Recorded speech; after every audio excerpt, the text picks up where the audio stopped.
یہ خوب سمجھ لیں، نابالغ بچوں کے احکام شریعت میں بہت سخت ہیں.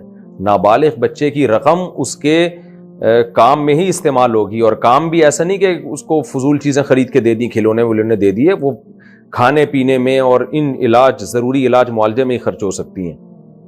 تو باقی اس کی تفصیل قریبی علماء سے معلوم کر لیں کہ نابالغ بچوں کی رقم کو ہم کیسے استعمال کر سکتے ہیں، وہ آپ کو بتا دیں گے پوری ڈیٹیل. کیونکہ میں نے اگر بتایا تو پھر اسی مسئلے میں بہت ٹائم ہو جائے گا. میرا مقصد صرف یہ تنبیہ ہے کہ نابالغ بچے کے مال کو استعمال کرنے کے لیے شریعت میں بہت سخت شرائط ہیں، ماں باپ کے لیے بھی سخت شرائط ہیں. ایسا نہیں ہے کہ نابالغ بچے کے مال کو ماں باپ جہاں چاہیں اڑا دیں، ایسا نہیں ہے، اس کی اجازت نہیں ہے.